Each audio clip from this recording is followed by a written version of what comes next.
Dear Gratitude Anthology is out. With over 50 different perspectives and stories on gratitude, this book captures what most books don't. The secret sauce is in the number of voices and stories where you'll be sure to find a personal connection to so many as I did. A really excellent book, David Freeman. Found exclusively on Amazon.com. I'm Chris Palmer. Welcome to Graduate Space Radio. I've got my friend Tamara on the line. And hello, welcome. Thank you. Hello. How are you today, Chris? I'm great. I'm excited to be talking with you and listening to your podcast the other day. I felt like I got to get to know you a little bit more, and I thank you for being here today. Thanks for inviting me. This is such a joy.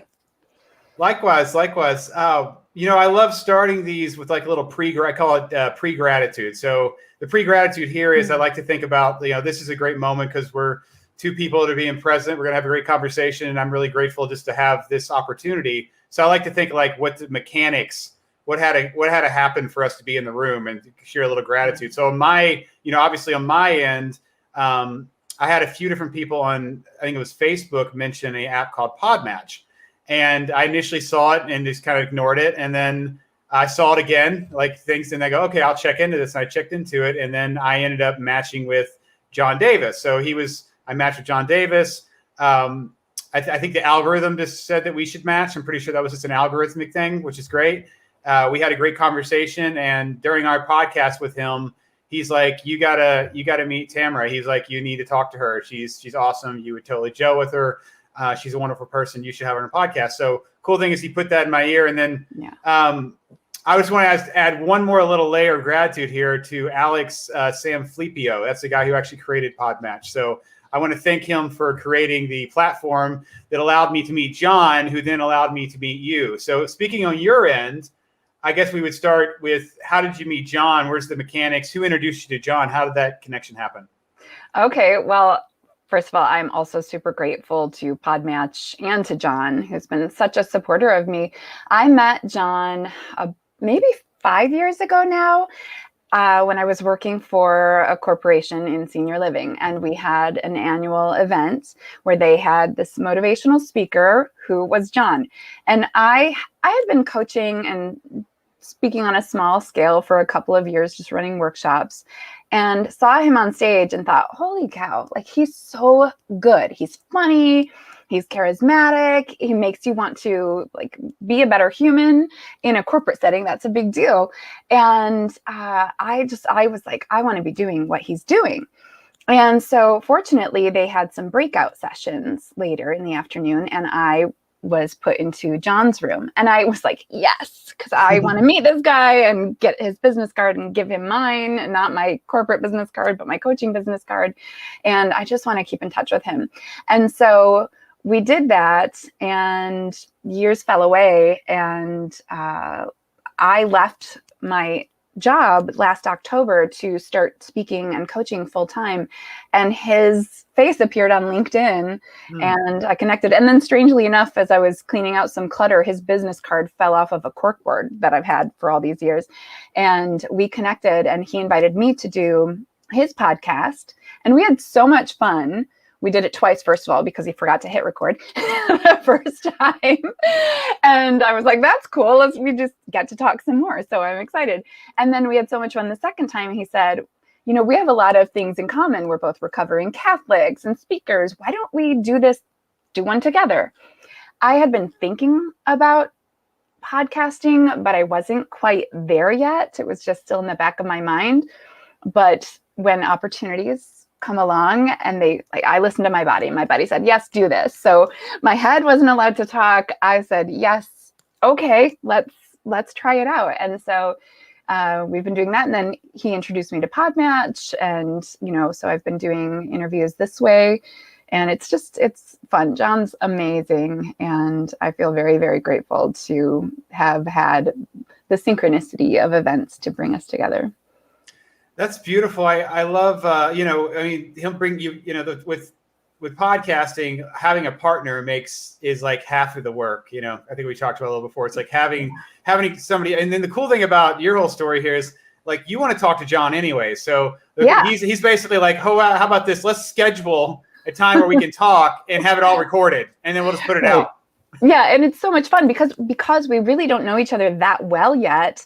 It's really a getting to know each other's, ideas and experiences, and it's very fun and genuine. And I come so curious because he knows like so much book stuff, and I'm very experiential. Like, this is how I've lived, this is what I've chosen, and it really goes really well together.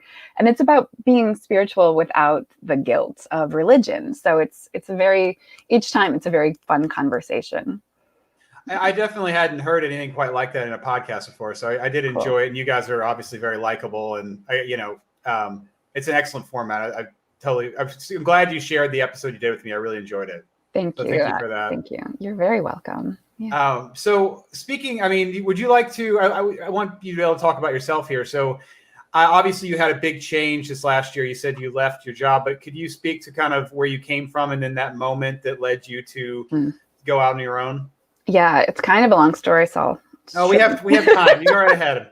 I'm a fly on the wall. Okay, cool. So, 7 years ago, finally decided to leave a very toxic, unhealthy marriage, and I had been seeking. I'd been kind of trying to find my way out of it for a while. So I got heavy into personal development work, and I was doing all the things that I thought would help to fix the marriage, which they didn't.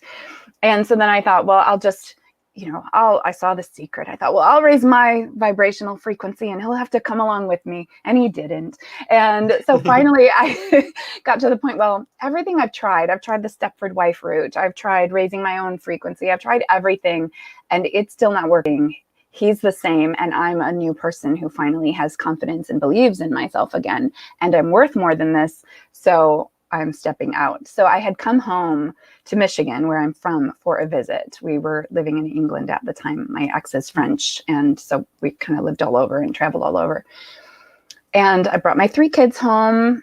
For the first time, I traveled without my husband, and I remember after a few days starting to relax and thinking to myself, man, everybody's so nice. Everybody's so nice to me, and they're treating me so lovingly. And this is how people are supposed to treat you when they love you. Okay. So I had this, distance from the relationship, this distance from my husband, and I felt safe enough to let some truths come to light, which had been there before, but I tried to ignore them. And I had recently become a certified passion test facilitator. And this was a 4-day certification, very intense process where you learn how to facilitate the passion test, which is a process of discovering what your passions are, your top 5. Really, they're your priorities in life. So what matters the most to you right now? How do you want to be? What do you want to feel? What do you want to be doing in your life right now? And so I'd taken this certification and done some really deep personal work. And one of my top passions was that I wanted to live authentically from my heart and soul, because I knew I had been lying to myself for years, trying to make a situation that was never going to change better. And I happen to be a relentless optimist. So I kept hoping, he'll change, he'll grow. He's with me. How couldn't he? I'm a really good influence on people.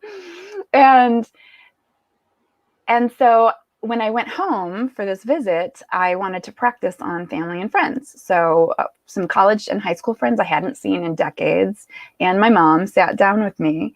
And there's a part in the workshop where people are about to make their list. And I tell them, all right, this is where you shoot for the stars. It's not where you write down what you'll settle for or what will be good enough, but you write down what you truly want in your life from your heart, like your heart of hearts. And in that moment, I had this very visceral experience where I couldn't lie anymore. And I thought to myself, you're not doing what you're telling them. You're settling. You're unhappy, in fact, miserable. And it's time to start walking your talk. And I feel like in that moment, I kind of stepped into my own feet. And I used to say that I stepped into my feet and I started walking my talk for the first time. And shortly thereafter, I initiated separation and then eventually divorce. And now I call myself a very happily single mom of 3. So I had 3 kids to support. So even though I wanted to do this full time, I had started my business in England and had to restart, but I had a more immediate need to actually feed and clothe and house my children. So, and myself. So fortunately I have a fabulous family that took us in and helped me get back on my feet. And I went to work. So I didn't take just any job though. It was still very much, I'm going to be a coach and a speaker. And so I have to live what I'm teaching. So I had to find a job that fueled my passion and felt right. So I had gone to a couple of interviews or opportunities and my body was like, no, no, no, no, no. You have to practice what you're preaching, walk away. And, you know, my parents were just like, take any job, any job. I said, no, I have to do this my way. This is me consciously creating a life that I love. This is what I teach. This is how I have to live. And so I was called in for this interview. I didn't even remember applying for it. And it was in a senior living community just 5 minutes from my house. And I ended up interviewing for basically every position in the place and ended in life enrichment or activities. And it was so much fun and so fulfilling.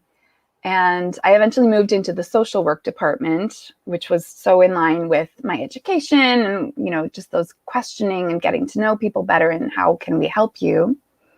And then I got a call from a friend who I've known since kindergarten, and she worked in a different senior living community. And she said, Tam, I have this job opening. It's perfect for you. And it was a director of life enrichment for an independent senior community. And I thought, well, I don't know.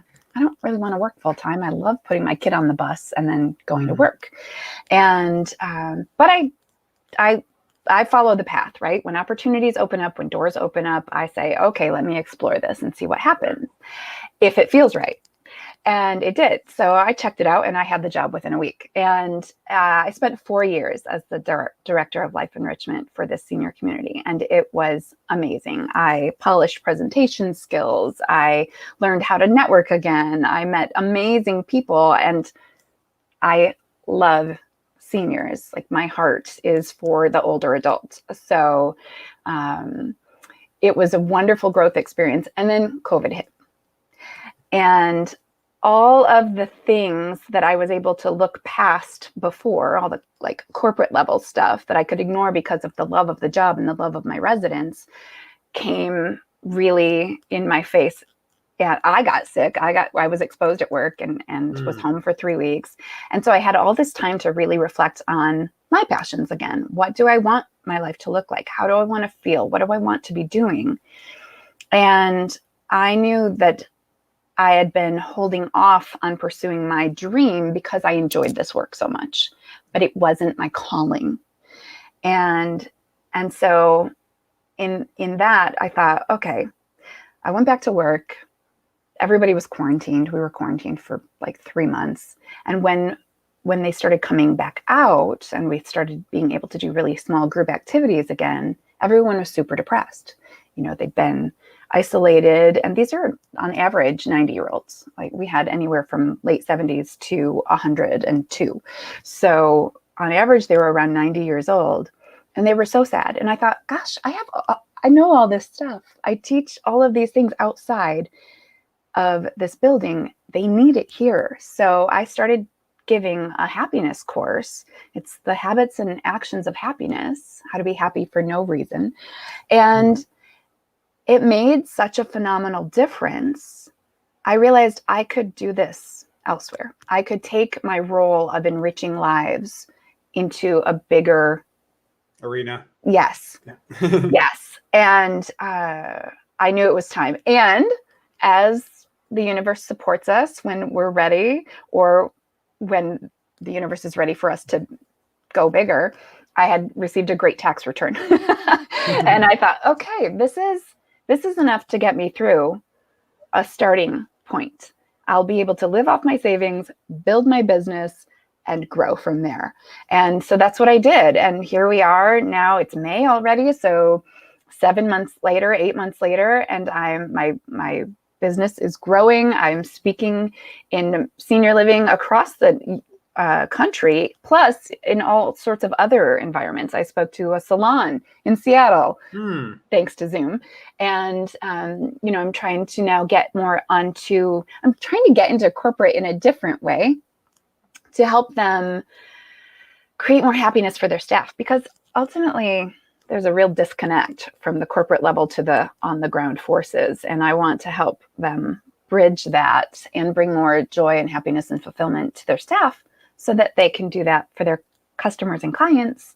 And, it's a better world when one person feels happier. So that's my long story, pretty short. That's what I'm doing now. And that's how I got here. Thank you for sharing that, Tamara. Yeah, there were so many similar. So, for instance, I got divorced about 6 years ago, and I remember, I remember when I moved out. I moved in with my dad. I remember when I was officially out, how I felt.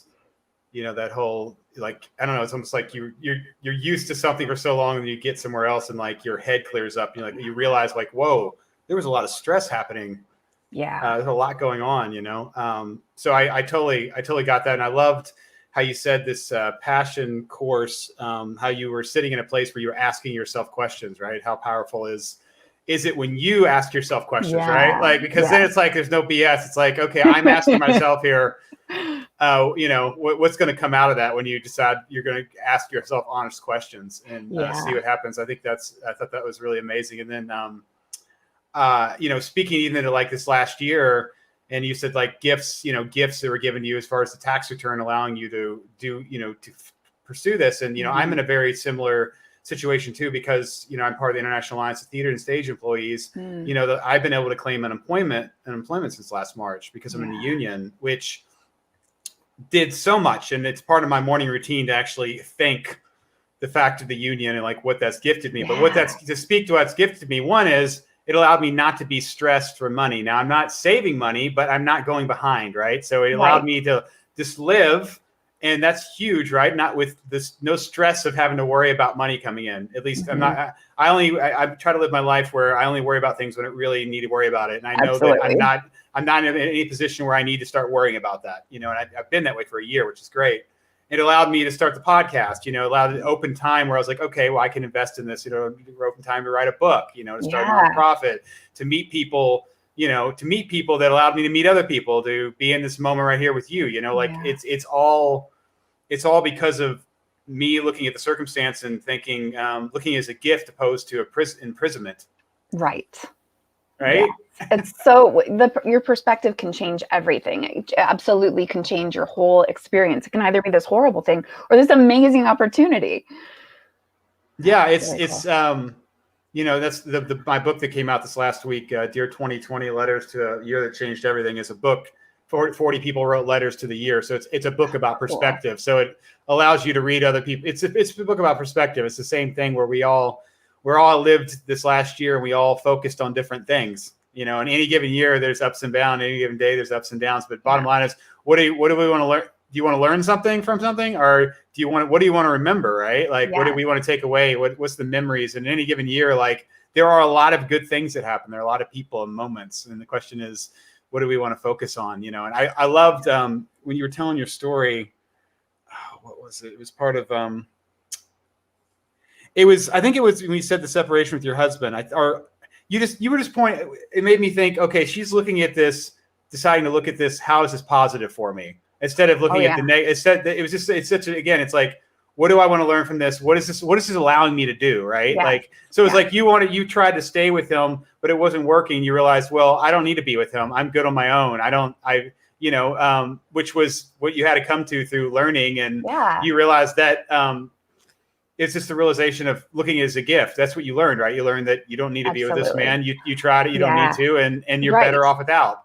Exactly. And I had to ask myself as a parent, like, what am I showing? I have 2 daughters and a son. So what am I showing my daughters how men treat us? And what am I showing my son how women are treated?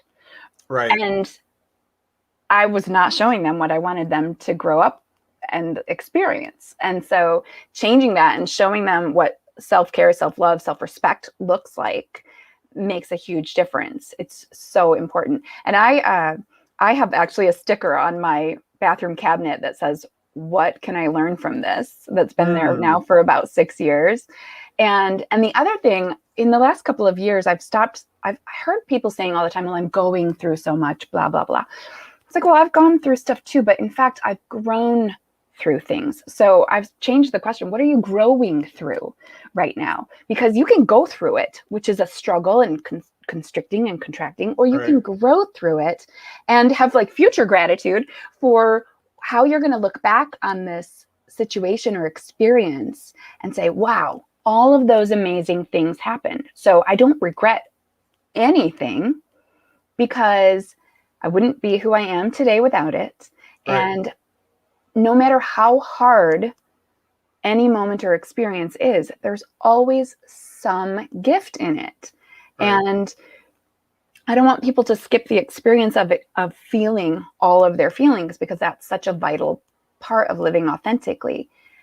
And to know that there's the bright side, there is going to be the silver lining somewhere. You just have to look for it and be willing to see it. I completely agree. I think that with practicing gratitude and that idea of I have a friend named Rajesh Sethi who has a book on gratitude, but he has this really great image where he's like, if you could just in your mind look at everything that happens with the lens that it's one of two things. It's either a learning moment or it's a gift. Yes. And at the same time, these learning moments become gifts. But it's that idea of where are we at in the process? And I think with gratitude, with that mindset of what is this gifting me? Where's the gift in this? The more you do it, the quicker you get to that moment, right? Yeah. Which allows you to get quicker out of the despair of the moment. I was even reading a great book on gratitude last week, and I we're losing my mom and all, loss is such a tough thing about trauma, is that you start to focus on this one traumatic event and it's overscaping all the years worth of good stuff, because you're just stuck on this one image, which was awful, but this is what you're stuck on. You're focusing on this, where if you could but I was, the beautiful thing this lady said, she said, well, what was the gift out of losing my dad? Where was the gift in that? And she wrote, I'm closer with my mother. I'm closer to my sister, and I was thinking, yes, that's true. Because when you go straight up, it's like when you go through something traumatic, and I can say the same thing with my father and my sister, because we went, I feel like losing my mother was the most traumatic thing I'm hoping in my life for my dad and I and sister. I hope, Right. And because we went to that together and we have this love, we actually are closer because of, my mom's not here. And and it is very healthy that we're close, and we're only close because of that circumstance. Okay. So it's a gift. It obviously, it's what it is. But I sit in a place, like speaking what you were saying, it's like if you can sit, I have this idea, it's called gratitude cubed. Like if you can sit in a moment of gratitude where you love yourself and you're very grateful where you're at, you can look back and see every angle and turn and go, it's okay. It's okay. Yeah. It's completely okay because I'm here, and I wouldn't be here loving myself, happy, grateful I needed that road. I needed those turns. Yes. Like you need those stupid decisions that you made when you were younger, right? Right. Because you're where you're at now because of them. Like it was crazy for me to get married when I did. I had only known him 6 months. But it opened up this world of opportunities. I moved to Singapore. I traveled all over Europe and Asia. I moved to England. I spent a summer in France. I mean, wow. I had all of these amazing experiences that I probably wouldn't have had if I had not married him. And even though there was like some crap, I choose to focus on all the good stuff and what amazing opportunities that I've had and that my kids have had because of it. And of course, there's these 3 amazing human beings. Oh, right. Yeah. There's that too, right? Yeah. Take all the, there's so much there, right? Yeah. If there was nothing else, I'd still have these 3 cool people, and, they'd make it worth it. So. Yeah. I think that just speaks again to when we focus on the one, it's like, there's so many beautiful moments, right? But we get to choose what we want to focus on. And that relationship ended, and you could, obviously, when you think of him, you could think of just the bad stuff, or you could think of your children, right? Or you could think of those amazing trips and all those moments, those beautiful places, new people, experiences, like the mass amount of joy that's Yes. in that bubble of that experience, right? Yes. And it's your choice, which I'm so grateful that, I'm grateful that gratitude's a choice, Right. Me too. we get to choose we get to choose what we focus on. We get to choose what we want to remember, and we get to choose what it all means. It's a superpower. It is. Like, you get to make your own meaning. I talk about this with my girlfriends all of the time. One is in her last year of her doctorate for psychology, and another is just an amazing, she's a PA right now, but she's also an embodiment coach. And we have these conversations all of the time about how we get to make meaning in our lives. And it can mean anything we want it to. That's why, people say happiness is a choice. And not everybody likes that term, because yes, there's mental illness. Yes, right. There are circumstances, and we still get to choose how we think about it. It might take us practice to look at life like we do, with gratitude and what can I learn from this. But the first choice is to practice that perspective. If you want to feel better, think better, have more beauty in your life, then you make those choices to support that. Right. I liked how I'm glad you brought up the mental health and all that, but you're right. It may take longer, but it's still a choice. We're still choosing to focus on something, even if people, even with pain, it's like, I met a lady last week who talked about having such pain for so many years. And so her gratitude was for her doctor, who said to her, and this was years into her treatments with pain, right? And walking around. I think she was even maybe in a wheelchair at the time. The doctor was just like, you should go do yoga. And she looked at her and was like, you think I can go do yoga? She said, you just should go and sit there. Right. And the lady did. She went, and I think she said she sat for like 2 years before she started doing some moves. And obviously she's not putting her leg over top of her head because she's 70, but or 60. I don't want to go, but she teaches people now that they can do things, that it is possible. It's just like, you got to show up and be a part of it and experience it. It's like, and I love that, because it's like, it's in our own story, we can decide if we're going to be the hero or victim, right? So yes, in any physicality, we can simplistically be the victim. We can. In circumstantial, we can be the victim, or we can say, what can we control? I like to do my best to, when it comes to circumstance, my gratitude, my aim is like, what's in my control. So if I can, what do I control? And then when the outside sources, I can't control it, I do my best not to think about it and not to get caught up in it, because I have no control over it. It's like, if I, that's, even if I fail, that's okay. I'm aiming for something I can do.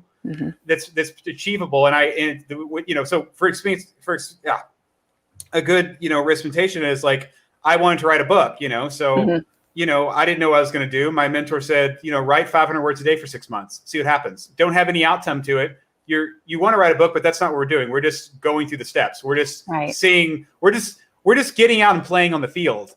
Right, because if you're not in the field, you can't do. If you're not out playing, nothing happens. Right, like if there's nothing at all.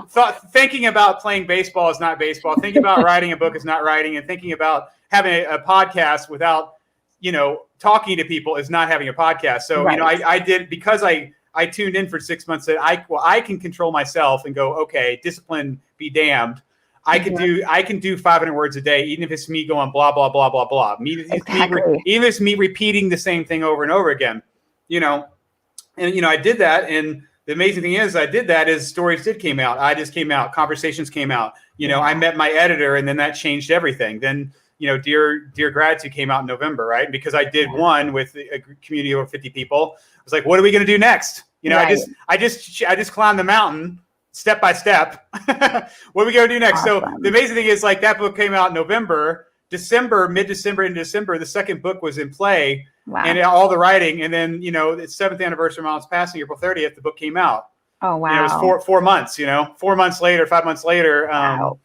But it was because I just said, in control. What can I do? I can do some steps and see what happens. And that's it. That, like, baby steps. Like, people get overwhelmed by the big picture. Like, well, I want to be happier, or I want to change my career, and they get overwhelmed by the huge amount of effort that will take. But break it down into baby steps. Make one choice a day that moves you toward that and you'll get there. But if you do nothing but think about it, you never will.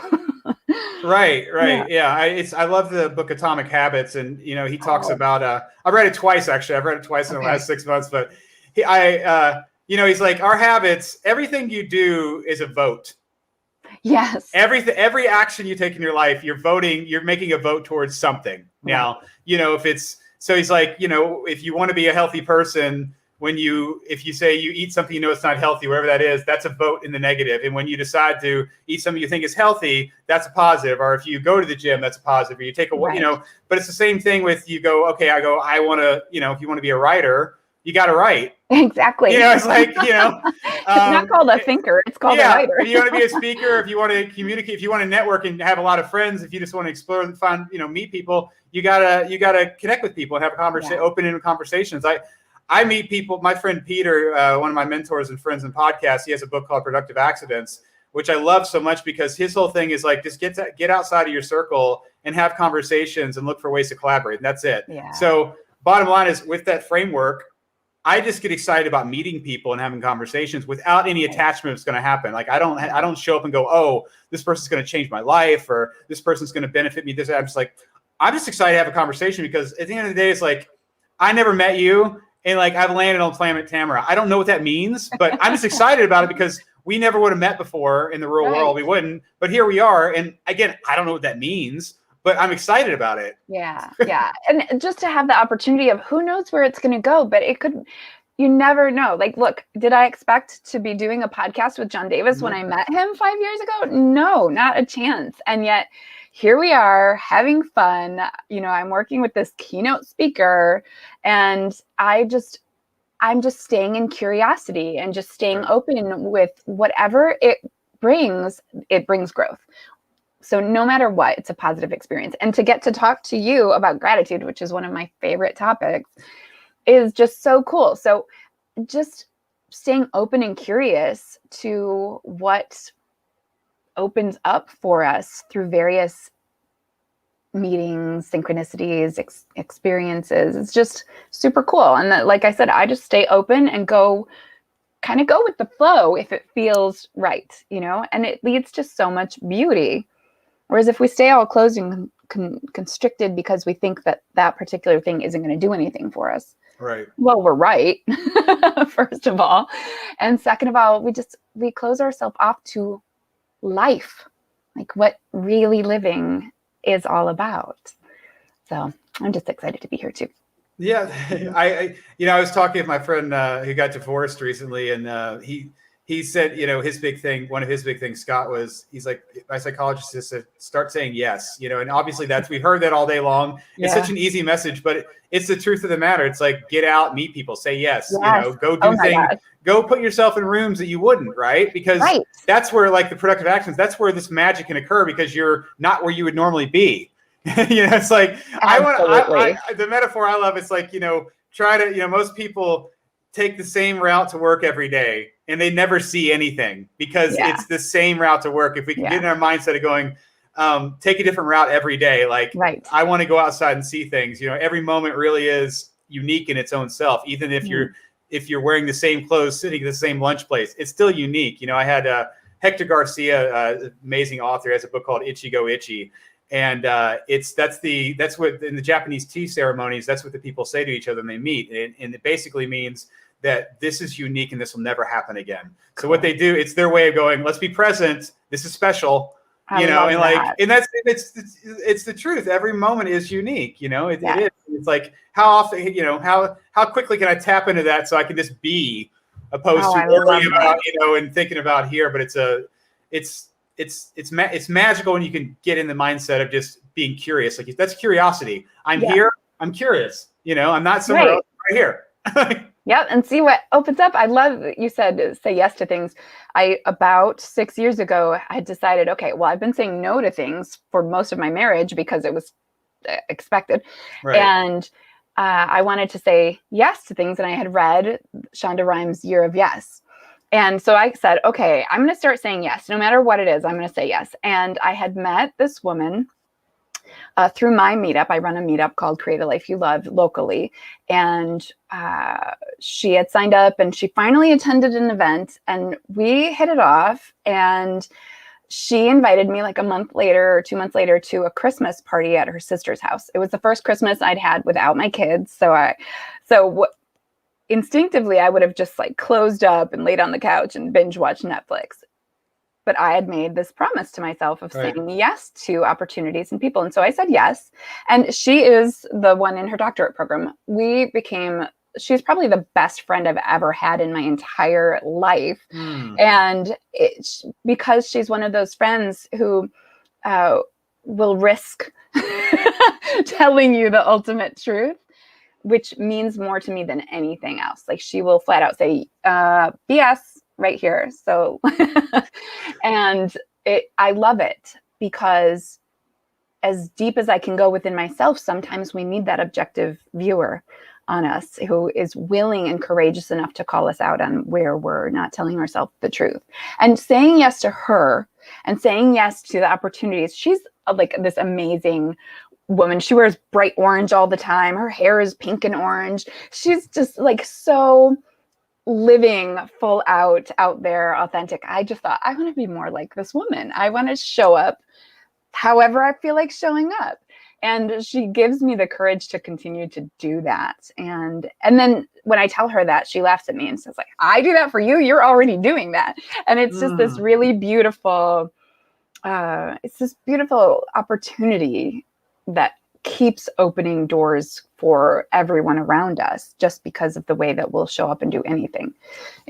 Say yes to things, especially if they're scary. Right. You should go, why am I feeling this way? Where can I go with that? And I love, going back to it. So you just told me the grateful mechanics of how you met this friend of yours, right? So it's like you read this book, you decide in this mindset, an opportunity comes, you stick to what you're thinking, and then you have this amazing relationship, which you were just glowing talking about. I could tell you love her so much. Yeah, I do. I love that. So it's like, I ask people who they're grateful for in their life. This is what I get. I get people you talk. So but you explain the mechanics and the process, how it happened, the magic in that moment of you just showing up because you set yourself up for intentional and you listened. And I think about my mentor, Thomas Kalopoulos, I love so much. And he's the one that was like, gave me the writing prompt this last year. The mechanics of meeting him are, when I started my gratitude, lettersofgratitude.org, I was just reaching out to people, having them write letters and gratitude, stuff like that. And I was searching Twitter and just people sharing gratitude, and I'd reshare stuff, this and that. And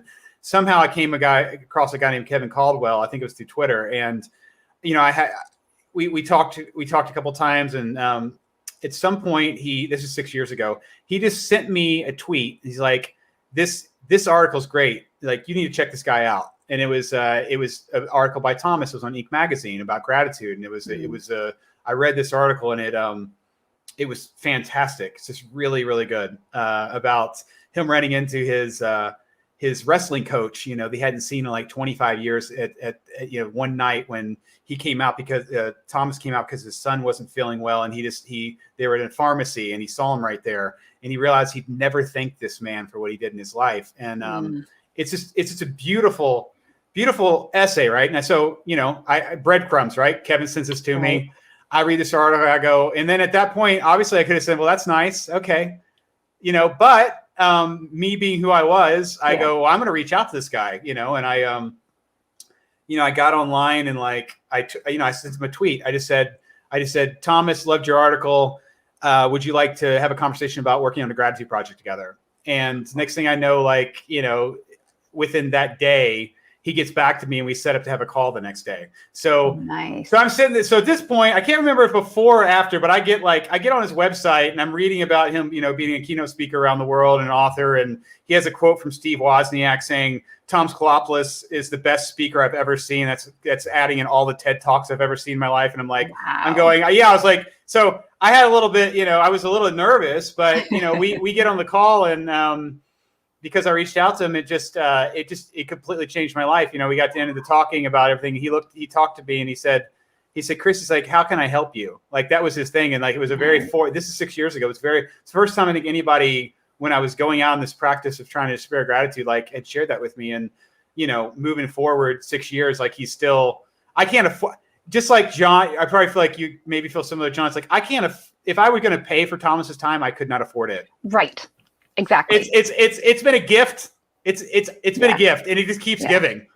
Like that article, that's amazing is like going back to books, like that article I told you about that Thomas wrote, it's in here. You know what I mean? Okay. Like, you know what I mean? Like the great thing is like, because I collected these different stories in my story, and like I get to share these wonderful gratitude like essays and stuff. But it's just stepping out and trying to meet people and seeing what happens, not going in with any interpretation, just showing up. Like no attachment to the outcome is key for so much, because if we're so attached, we miss what else is there. If we're so attached, like this is going to happen for me when I do this, then if there are all these other like diamonds and gems of opportunities out there, we don't even see them. So just going in and staying open and curious is so cool. And I love how you break down the mechanics of gratitude, like going back into like, okay, what was the step-by-step process that actually got you where you're at? It's very cool because I never thought about it in that way. I've always looked back in order to broaden my perspective and make sure that I'm thankful for my experiences instead of resentful or, full of guilt or whatnot, because that doesn't serve me. It does no good. And so, to be able to look back and take what could have been a negative situation and turn it into something amazing is a gift. But that mechanics of gratitude, like breaking down how I met my friend Becky, is just super cool. I love it. I love how you do that. And I can't wait to read your book. Thanks, Tamara. The mechanics thing, is interesting because of the first book. I call it like it's part of that gratitude cubed idea. It's like it's in a gratitude practice. Obviously, baby steps are write down 5 things you're grateful for, which I think it's great. It's simplistic. You don't have to overthink it. Right. It's anything as long as anybody can do it, which is great, right? But my whole thing was like each one of those things has a treasure trove of things that are grateful attached to it. So, there's a great book called Thanks 1,000 by AJ Jacobs. I don't know if you've ever read that. It's a fantastic book. So AJ does, he's most famous for his book called A Year Living Biblically. It was a New York Times bestseller. It's where he basically lived the Jewish customs for a full year. So he does journey books. Okay, you know what cool. I mean? So Thanks 1,000, which I was so grateful to get him to actually give me a quote. The blurb on the cover of the book was from him about the book, which was a massive, obviously, because I'm talking about how much I like him. But Thanks 1,000 is basically his way of taking this idea we're talking about and like 10xing it. So his story is he loves a coffee shop in New York down the street from where he lives. He wants to thank this a local coffee shop. He thanked over 1,000 people that were attached to him getting a cup of coffee at this place on the corner down his block, right? That's the book. It's a short book. Oh, wow. It's a TED Talk book or TED sponsored book. It's like 130 pages, but what it really drives, it's awesome, right? But what it really drives home is like each individual thing where, small thing like this cup of coffee, there is so many layers of things. It's not, okay, I'm grateful for coffee, but that's one thing, right? Literally, there's separate things I'm grateful for. It's not I'm grateful for one massive thing. There's separate things. There's separate things. And when I was writing that book, my editor said, you're phrasing this wrong, because I was phrasing it as like making it seem one. She's like, don't you realize these are separate things? This is not, it's not building a whole. These are separate things you're grateful for. It's like, so with coffee, simplistically, it's like, okay, I'm grateful for coffee, but what am I grateful for? Okay, I'm grateful for beans. I'm grateful for water. I'm grateful for the cup. I'm grateful for the machine. Yeah. I'm grateful for, my creamer. I'm grateful for the people, you go into the mechanics. So but you can go even further, right? So you're grateful for water. What does that mean? Like you go to the book, like, well, I'm grateful there's pipes that are coming into my house, right? Yes. I'm grateful that the water's being filtered somewhere. I'm grateful that there's people that are watching that. I'm grateful for the chemical, it's like, it's literally, I call it like a rabbit hole of gratitude, right? Like I love it because I call it a gratitude spiral where it just but it's the same idea when we go into a moment with somebody. It's like, what are the grateful mechanics of this moment? Obviously this is an enjoyable moment, but so many things had to be right. So many things had to happen to allow this to happen. And I love talking to people like, how did you meet so-and-so? It's like we talk about John. I loved hearing the story of that. So with the mechanics of gratitude in there, right? It's like you told me how you chose that job, right? Which is great. And that's all those decisions and what you had to move your life and you had to get divorced and all this to be in that room to meet John. And that's It's like, whew. I talk to people about how they met their spouses or their best friends. It's like, well, who introduced you? How did you meet that person? Like, where was the, I get excited. It excites. Clearly. No, I just say when I talk about these, like you talk Mm-hmm. about these layers of like, most people, unfortunately, like they just see the surface, where there's like the real gold is, let's put some, I like to call it emotion. It's like intentional emotional gratitude. So writing down 5 things is like an intentional exercise, right? But let's add emotion to that. Yeah. When we say the cup of coffee, when I start talking about the layers, it becomes emotional. It's a story opposed to an object. Right. And that's what's so cool about gratitude. Like when I, every year in my group, I'll run a gratitude challenge. And one time I did it for like 2.5 years straight. Like wow. I never stopped writing every single night. And you learn so much about the process of practicing gratitude when you're doing it every day. And, and so I would change the way I presented it each year into like, hey, I like to write gratitude at night. A lot of people like to start it in the morning. But what I know is what you just said. You get your emotions involved when you get specific with your gratitude and when you look at the details. So it's not just I'm grateful for my family, but it's like I'm grateful for the really awesome hug my son gave me today, right? And he squeezed and his soft cheek was on my cheek and it was like amazing, right? And so you get really detailed. And the super cool thing about our brains is that we don't know what's real or imagined. It doesn't know the difference. And so when we remember an experience, we actually relive it biologically. And that's what I like to go to bed feeling, right? Like immersed in the beauty of my day. So I got to this point where I realized if I got up to my practice of gratitude thinking that I'd had a bad day or not even a great day, when I finished with my gratitude, I was like, holy cow, that was an amazing day. And that's how I sleep, like marinating in all this goodness with all the good, happy chemicals that are released in my body, the oxytocin, and just so much joy. And then I wake up with that left over in me. And I don't need to practice in the morning because I'm already feeling so happy. And then I realized after just even a few weeks of practicing on a daily basis, of getting specific and writing 5 or more things, because often I'd go into this spiral and be like, oh, I have so much more to be, I'd write like 10 or 15 or 20 things.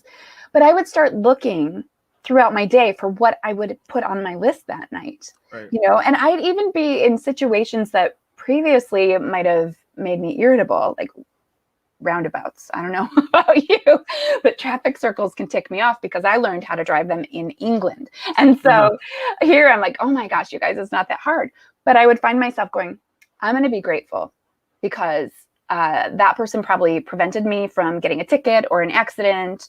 And I'm so grateful that I got to get where I was going safely because of that slow driver in front of me, or because of this person who hesitated at the roundabout. I had to hesitate. I had to wait too. Like just starting to look at really simple things that might have been annoying before became opportunities for gratitude. And I love that experience. And my mood improved so much that I would notice if I even went a few days without practicing gratitude, I would get a little more irritable. And I'd be like, oh, I am grateful for gratitude. And so are my kids because they have a really happy mom when I'm practicing gratitude. And it's such a beautiful opening.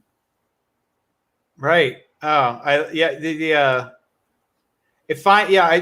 we were talking about this, like finding the gratitude in things and seeing, even me, last week I had somebody, I feel like it was a friend who overcharged me for something, and it bothered me. It was really bothering me because I was thinking, that's like, I was thinking that's like a pro coming to my house. That's not a friend that anyways. Right. But I was thinking, there's got to be something to learn here. There's something good out of this. I was like, I got to let this go. So I need to find something to let it go. Right. And I realized, and it was something where I had somebody come here. Anyways, I realized that for now on, I'm going to have a price quoted period from anybody doing any work for me. It doesn't matter if you're a friend or not. And that's good, right? Because then there's no that's a very healthy thing. That way, this situation will not happen again because I'll know what it is, and then I can be okay or not with it, and then I get to make a choice. Opposed to I built myself into feeling like a victim, right? Because I left it. That was on me. That wasn't on him. Right. He was just throwing a number out. Honestly, he didn't know how I was going. You know what I mean? Like when you know, but it's like and I could tell because he said, "Is that okay, Chris?" And I was like, "Oh, okay." You know what I mean? Like that was on me. That was my bad. because I'm in control of that. So, but I realized, oh, well, I'm there. There we go. I paid for my learning experience. Yes. And I am very grateful. I'm really grateful for the experience because I'm not going to, it allowed me to go, okay, that's fine. Because I learned something. Yes, you learn something, and next time you'll speak up. Like, I love to look at that, like, oh, I should have done this. No, it happened the way it happened. There's nothing you can change about that. You can't argue with reality. What you can do is take it as an opportunity. Okay, I'm grateful for this experience because it means next time I'm going to speak up. Next time I'm going to use my voice. Next time I'm going to have clearer, healthier boundaries. And it's always, there's always, with gratitude, I think the opposite is opportunity. It's like, it's not even an opposite. It's like there's one side is the gratitude. The next side is opportunity, because it provides you so much opportunity to open up to what any experience can bring you. I mean, people are looking at COVID. At first, it was this horrible thing. And now so many people have so much to be grateful for around this terrible pandemic, because they're home with their families for dinner, because I've met people all over the world because of Zoom. I can speak in Seattle right from my living room. So there's so many opportunities from every experience, whether we put a negative or a positive label on it, it doesn't matter. But with gratitude, everything can become a positive experience, or an opening or a growth experience. Right. And I was talking with the author last week, Daniel, and he has, one of his characters in his book was talking about like everything has like a beginning, middle, and end. And when people are so focused on the end in the beginning, they're not present for the middle. And that's where all again, back to like, that's where the gratitude is. That's where these moments are occurring. They're all happening here, where when we're present enough just to be open and curious. Yeah. And I keep going back to like, I just try my best not to label things. Like, I just want to stop my, and that's another great thing about having this podcast. I was talking with a friend a couple of weeks back on my gratitude and movement, my friend Naif, and he told a story, and I labeled it for him. I said, well, that's really, I said, well, I really feel that's really bad. And like, he corrected me, because he wasn't seeing it that way. He didn't label it as bad. He was just like, no, it was a learning experience. And he's like, it wasn't about me. It was about them. And you know what I mean? Like, it was just like, but I automatically labeled it because that's what I do. Right. It's like, I don't want to label things as good or bad. I like to think curious, or when things really are really curious to me, I use the word, I say to myself, that's interesting. Right. I do that a lot too. Because that way I'm still not saying it's bad or good or strange. That's interesting. Yeah. That way I'm not like, because if I say it's bad, like it literally, it's like what the book I read recently, the guy was like, shut your eyes and say no 10 times. Feel how you feel. Shut your eyes and say yes. See how you feel. So if I say that's bad, I automatically feel bad. But if I go, well, that's interesting, I'm kind of floating, opposed to like deeping, taking a dip. Yeah. Just staying open. There's that parable of the old man whose son breaks his leg, and all the neighbors say, yeah. They're like, oh, that's too bad. He's like, we'll see. No, he's like, yeah, we'll see. Yeah, we'll see. No, I love that story. I'm trying to think if I may even have put that in the last book. I talk about this. I love that story, just about labeling things, and like, you just never know. That's another thing about you never what you think is the worst moment in your life can end up being the pivot point to bring you to the happiest place in your life, or to these moments. I got married this last November, and I think about, my wedding vows were specifically, to give this short here because we only have a couple minutes left. If my mom hadn't passed away and my wife's grandfather hadn't passed away, we never would have met. Like, we literally never would have met. I never would have went on this journey and ended up being in Playa del Carmen, Mexico. She never would have booked a flight to get herself. She needed time from Colombia, the country. Oh, wow. So think about I'm in America. Right. I mean, there's a lot more details to this, but it's like, I'm in America. I end up there. She's in Colombia. She ends up there. We match because of Tinder and modern technology, right? You take that out too. It doesn't happen. We match, we end up meeting.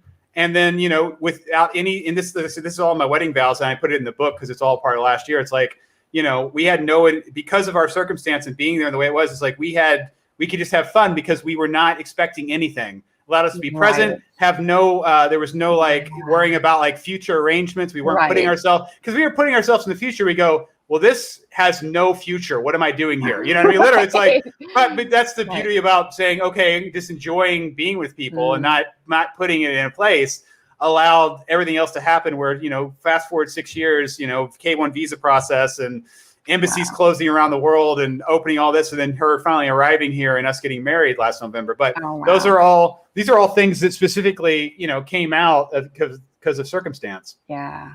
Of things we would never choose, right? Right. Of horrible events. This is where we're at. Right. But they can never would happen to the best things ever. So that's why I think it's so important that we just stay open. And I invite people to drop the labels, because even on emotions, like, is it a positive emotion or is it just an emotion? Because they're all necessary. Right. And so just allowing yourself to feel what you feel without judgment is so important for growth. Because if we say that it's bad to feel sad, well, we're missing a whole huge aspect of our humanity. Right. So who knows?